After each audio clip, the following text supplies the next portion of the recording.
Salam, Halo. Pak. Salam, selamat malam, Pak Ya, Muriwali. ya silakan Pak, silakan.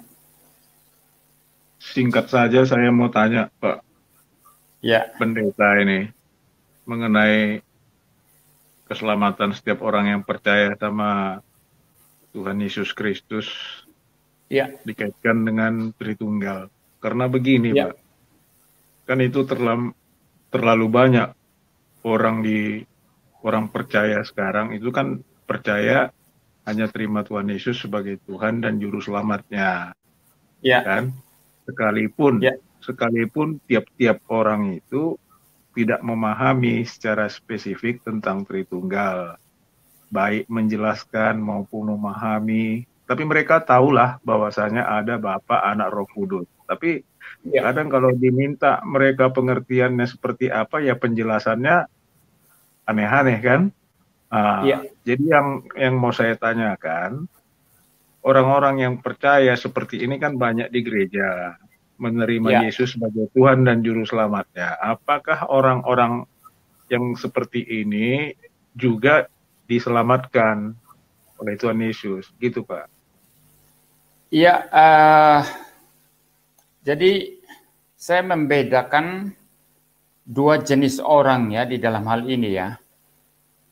Jenis yang pertama itu hanya tahu Yesus. Ya. Yang penting percaya Yesus, saya selamat, sudah selesai. Dia berpikiran demikian karena memang di gerejanya tidak pernah diajar tentang Tritunggal. Ya. Dia tidak pernah mendapat pengajaran yang benar, sehingga pokoknya yang ada di pikirannya hanya Yesus dan percaya Yesus itu selamat ya menurut iman dia. Saya kira Tuhan memahami ya, memahami kelemahan-kelemahan semacam ini ya. Karena memang manusia punya banyak kelemahan, keterbatasan, termasuk kondisi-kondisi tertentu yang menyebabkan kita terbatas memahami firman Tuhan. Saya yakin orang semacam ini diselamatkan oleh Tuhan. Ya, ini jenis yang pertama, Pak ya. Itu jenis yang pertama. Saya pun dulu pernah, ya, saya dulu pernah menjadi sabelian, ya. Tapi bukan karena saya sengaja, ya. Memang pemahaman saya seperti itu. Tahun 97 saya berhenti dari pekerjaan saya, keluar dari pekerjaan saya, lalu berniat full time untuk melayani Tuhan. Tidak tahu pelayanan di mana, pokoknya pelayanan. Saya memberitakan Injil, saya baca Alkitab dengan rajin. Nah, dalam pemikiran saya, Allah Bapa itulah Yesus. Ya. Yesus itulah Allah Bapa. Jadi kalau saya berdoa Bapa di surga, itulah Yesus. Jadi ini pemahaman yang sangat sabelian. Ya. Pemahaman sabelian atau oneness seperti ini, itu saya percaya. Tetapi seandainya waktu itu, saya diizinkan Tuhan untuk mati. Ya. Mati sementara percaya oneness. Sementara percaya Bapa itu adalah Yesus. Saya yakin saya masuk surga. Kenapa? Karena saya tidak tahu apa-apa. Yang saya tahu cuma percaya Yesus, dan percaya Yesus selamat. Itu kata Alkitab. Nah, karena saya tidak tahu apa-apa, tidak paham apa-apa, saya masuk golongan jenis yang pertama tadi, yang tidak tahu apa-apa, pokoknya Yesus percaya Yesus selamat. Saya percaya sekali bahwa Tuhan memahami kelemahan-kelemahan semacam itu. Tetapi ada sejenis lain yang dia sudah diajar. Yesus itu bukan Bapa, jelas ditunjukkan bukti-bukti Alkitab, ya, eksposisi Alkitab yang jelas. Sang Firman itu adalah Sang Firman-Nya Allah Bapa, yang dibedakan dengan jelas dengan Bapa. Pada mulanya adalah Firman, Firman itu bersama-sama dengan Allah, dan Firman itu adalah Allah. Sangat clear, sangat jelas. Tapi ngotot, ya, melawan. Nah, ini adalah orang yang melawan kebenaran.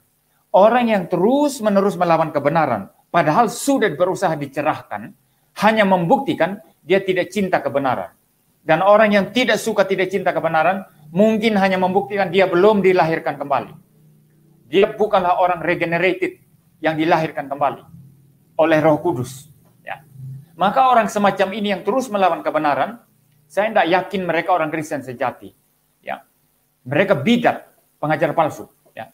Pengajar sesat, dan pengajar sesat tidak mungkin masuk surga. Wah, ini saya tegas kalau golongan yang kedua ini.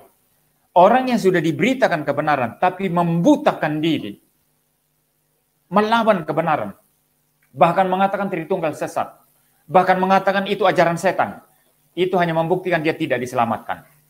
Ya, itu hanya membuktikan dia tidak diselamatkan. Ya, seperti itu. Jadi, ya, dia memang tidak diselamatkan, maka tidak memahami kebenaran. Orang Kristen sejati, kalau betul-betul sudah regenerasi, sudah betul-betul percaya Kristus, sudah lahir kembali oleh pekerjaan Roh Kudus dan firman Allah, dia diberitakan kebenaran, hatinya terbuka, welcome ya, dan kebenaran, dia senang hati. Saya katakan saya Sabellian, tapi ketika saya mengikuti pelajaran doktrin, itu waktu saya mengikuti kuliah di Pesat di Salatiga, itu yayasan Pesat ya, ada pengajaran doktrin di sana oleh satu orang dosen. Dia mengajarkan mengenai Allah itu ada 3 hipostasis yang berbeda, Bapa, Anak, Roh Kudus, tapi satu hakikat adanya. Saya langsung sadar, loh, berarti selama ini saya salah. Wah, cilaka. Saya takut, saudara. Saya salah berarti. Saya katakan Bapa adalah Yesus, Yesus adalah Bapa. Loh, kenapa saya langsung sadar? Saya yakin Roh Kudus bekerja dalam hati saya, mencerahkan saya. Ketika mendengar pengajaran yang sejati tentang Tritunggal, saya langsung terima dan senang hati.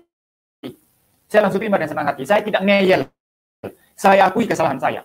Kemudian saya mengajarkan Tritunggal dan tidak pernah berbelok lagi.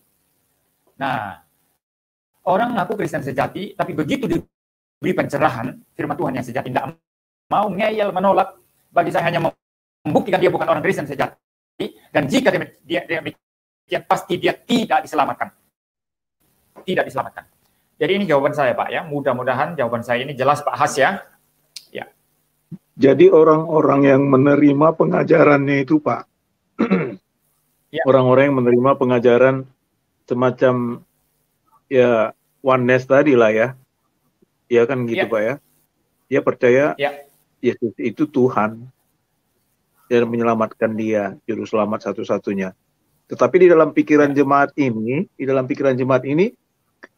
ya terserahlah mau pendetanya ngajarkan itu mula-mula ciptaan, ya nggak jadi soal lah. Pokoknya mereka ini sekarang dalam ruang lingkup oneness ini, Pak. Kan gitu. Nah, bagaimana dengan jemaat-jemaat ini? Pak, berbeda, ya? Pak. Jangan dicampur aduk, Pak. Kalau pendetanya mengajarkan Yesus adalah ciptaan mula-mula, itu jemaat tidak selamat, Pak. Itu tidak selamat, Pak. Itu bukan oneness, Pak. Oneness tidak berkata Yesus ciptaan mula-mula. Justru oneness itu berkata bahwa pencipta itu adalah Yesus, Bapa adalah Yesus, Roh Kudus adalah Yesus. Tapi kalau pendetanya mengajarkan Yesus itu adalah ciptaan mula-mula, ini sudah Arian, ini Arius, ini saksi-saksi Yehova. Wah, itu tidak selamat.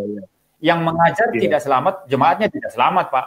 Tidak mungkin selamat kalau mengatakan Yesus Allah minor, Yesus diciptakan, Yesus keluar dari Bapa dan terpisah dari Bapa, ya. Itu ajaran-ajaran yang menyepelekan, menghina keilahian Yesus, ya, merendahkan kealahan Yesus, itu pasti tidak selamat, Pak. Pasti tidak selamat. Jadi mesti dibedakan, Pak. Yang saya maksud tadi oneness, Pak. Jadi kalau pendetanya mengajarkan oneness, ya, pendeta itu sudah diberi pencerahan, tetap ngotot ngajar oneness, pendeta itu bagi saya tidak selamat, Pak. Tidak selamat karena dia menentang kebenaran, hanya membuktikan dia belum lahir baru. Tapi kalau jemaatnya yang terima pengajarannya, selama jemaat itu tidak pernah diajar tentang Tritunggal dengan benar, lalu dia kukuh ya di dalam oneness-nya, di dalam ketidaktahuannya, saya bilang Tuhan memahami kelemahan-kelemahan manusia. Tuhan pasti mengampuni kelemahan-kelemahan manusia. Ya, seandainya mereka diberi pencerahan, kalau mereka sungguh-sungguh adalah anak-anak Tuhan yang sejati, mereka pasti bertobat, pasti terima Tritunggal. Tapi karena mereka tidak dapat kesempatan ya untuk menerima pengajaran yang sejati dan mereka hanya dengarnya Yesus Bapa adalah Yesus, saya yakin ya tetap selamat, Pak. Tetap selamat ya. Itu kelemahan-kelemahan yang saya kira Tuhan pasti mengerti ya. Itu jawaban saya, Pak. Baik, Pak. Terima kasih Pak Muri Wali atas ini penjelasannya. Tuhan Yesus memberkati, Pak. Ya. Jadi penjelasan saya kepada Pak Has ini dari dulu ya, saya selalu seperti itu ya. Mungkin berbeda dengan penjelasan pendeta Trinitarian lain. Tetapi kalau menyangkut percaya Tritunggal apa selamat apa tidak selamat, itu jawaban saya selalu